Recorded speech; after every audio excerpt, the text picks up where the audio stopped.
Over the past few weeks, our next guest has knocked even Gordon Brown, David Cameron and Nick Clegg off the front pages of the papers because she's brought out an autobiography and she's confessed to taking cocaine whilst filming on the set of Corrie, fighting an alcohol addiction, battling depression, that it says in all the newspaper stories, Denise Welch, left you on the verge of suicide and you tried to take your own life, but...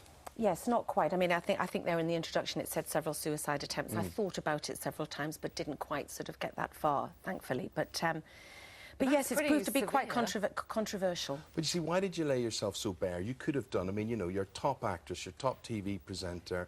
You could have done quite a rose-tinted autobiography. Why did you have to go into such... Well, because, Eamonn, I think that you and Ruth know that I'm nothing if not open, especially on programmes like Loose Women, which has given me the sort of profile that people can speculate on your life. I mean, obviously, all of us, all of the girls, are quite pleased that we still are on the covers of magazines. In fact, one of my favourite quotes was something like, are Denise Welch, Jane McDonald and Colleen Nolan becoming the Kate, Sienna and Jordan of the old birds? So you do have to embrace these magazine stories. And, you know, they say things like Denise has gone missing in Prague when you're doing the sausages for your kids' tea. But on a more serious level, when I was approached to do this, initially I was going to write a book about my battle, as you mentioned, with clinical depression, which started as postnatal depression when I had Matthew. And as I started to write, I realised that I couldn't really write about my illness, about my condition, without taking the reader down the dark paths which it took me to. I also want to point out that I'm not trying to excuse some bad decisions and some bad behaviour by saying, oh, please forgive me, it's because I was depressed. My depression did cause some of my behavioural issues, but certainly not all of them. They were just badly judged mistakes. So you take this right back to when you had your eldest son, who's now 21. 21, Matty, yeah. Did you realise you had postnatal depression? Because so many women we talk to, it either wasn't diagnosed or they didn't really realise, or people say, oh, it's a bit of the baby blues. Well, do you know something? The reason why I called the book Pulling Myself Together was because of the two stop phrases when you're depressed, whether it starts postnatally or not. And in the early days, people would say, oh, come on, you've got a beautiful, healthy baby, you've got money in the bank, you've got a wonderful husband and a much-wanted, healthy child. Snap out of it and pull yourself together. As if you wouldn't want to, you know. And, of course, you're faced with the front of Parent and Baby magazine and the mum and babies are smiling and it's so hard for the partner whose wife has had a baby and they're all out having a fabulous time and you're sort of rocking in a corner at home. With mine, it was quite obvious what it was because of the severity, and it came on over... I mean, I had a wonderful pregnancy. I was a typical blooming woman in pregnancy. My hair was glossy. I didn't have any spots. I loved being pregnant. I didn't really want the baby to come out. I was having such a brilliant time. I loved it. And so, of course, I was the last person that people thought would suffer. And some psychologists that I subsequently met, because I went public about it and did shows like The Time, The Place, and it was so important to me that if it could happen to me, it could happen to anybody. And there were many people who said, oh, we would have been able to tell in pregnancy. You couldn't have told with me. I'm not saying you can't in every case, but you couldn't have with me. Tell you what else I can't tell. Normally when people talk about clinical depression, you associate them as being introvert, as hiding away from the world. Now, you may well have done that, but a lot of what you term bad behaviour has been quite public as well, quite extrovert in a way. Does that tell me that depression isn't standard for everyone? It takes well, no, I many mean, forms? well, certainly with postnatal, they prefer to call it postnatal illness now because it does manifest in different ways. But with me, although I have suffered panic and anxiety at times, my illness has mostly been severe clinical depression, which is really, really hard to explain. And one of the more controversial aspects of the book, which they talk about, you know, the fact that I was self-medicating during my Coronation Street days. I mean, I was at Corrie for 4 years, and if I was you know, doing that all the time, I wouldn't have been able to forge a successful character that Natalie became, obviously, and there were some great times, and I met some of my best friends, including Sally and Beverly, who's talking about her battle. Yeah. Did you first take cocaine because you thought it would stop you feeling depressed? So you get into this kind of chicken and egg spiral. Yeah, I mean, that's why I was using it in those days. It was trying to make myself... It wasn't trying to make myself feel high, it was to try and make myself feel better. I'm not saying also that I didn't use it recreationally as well at other times, but the time I talk about the bad times, I was just trying to feel normal and trying to hold down a job, a show that was being watched by 20-odd million people. with a sort of successful character, lots of great storylines, and going through one of the worst pits of my life, because at that time nothing was working for me. Talking therapy didn't work for me. The antidepressants I was on, and I'm a huge advocate of antidepressants. People should take them and must take them because they really do help to make you better. Do you still take them? Yes, I do, and I always will take them. But what's happened to me now is that 3 years ago, on the set of Waterloo Road, I was kind of losing my battle with the illness. It had come back. I had a breakdown when I was doing a pantomime 5 years ago.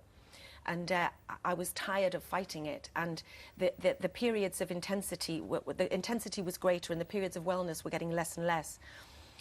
And I really was struggling. And I was, just by luck, was introduced to this chap called Professor John Studd in London, who treats reproductive depression. So that's either if it's premenstrual syndrome or postnatal depression, which then becomes a lifelong battle with it.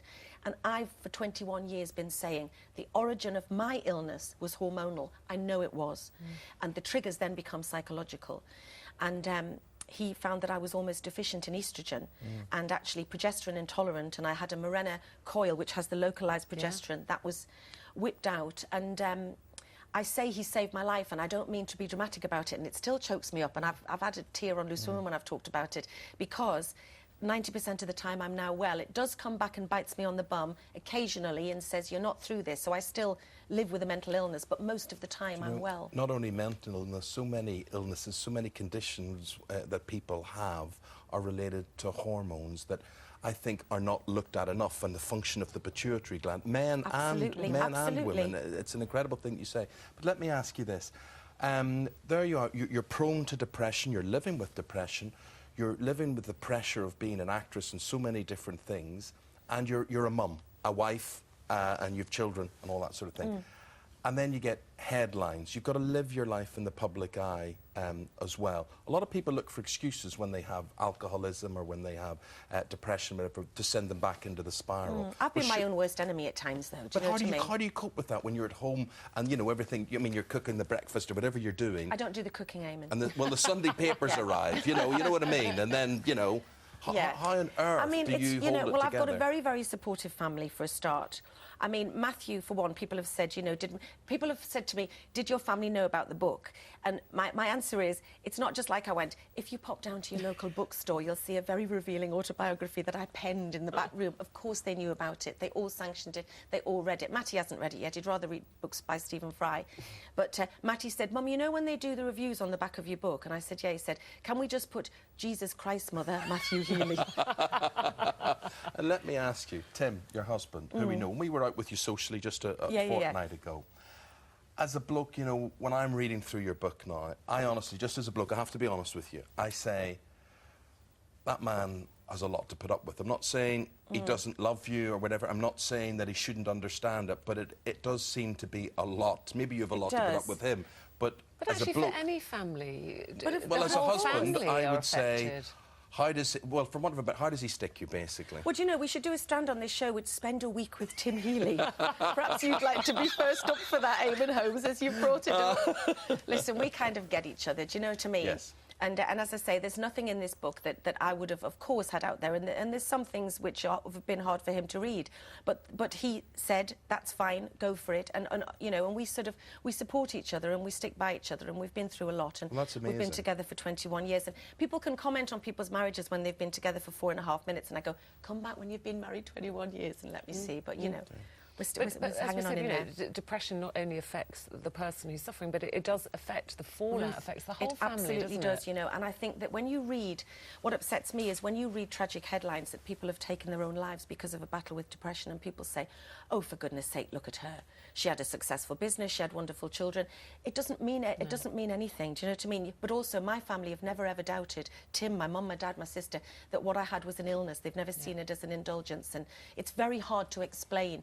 Listen, we're so glad you have, because, you know, when we said to people we were on Twitter and telling them you were coming on the show, the response is amazing, because... Well, I hope so. You know, and I hope people know that there are some laughs in the book, Ruth, as well. Yes, oh, believe me. Well, you can't be around you for too long without having a laugh. Pulling myself together, Denise Welch, it's a great read, and thank you, because I know there will be people who are feeling like you felt at that time, who think it's just them, and to have someone like you talking about it does Well, I so hope much so. good, I hope Denise. so. Really And that does. hormone check. I think that's a very interesting thing as well. I think so too. Thank you, for Denise. being Thank you so very I'm much. going to get yours checked. Well, I That's why you agree. get a bit grumpy sometimes, is it? It's Yes. your hormones. Goodness, what I'm deficient in that you're mocking. Yes. Yes. Yes. Not We're what going she's to take told a me you're break. deficient in. Anyway, never mind. We are. Look.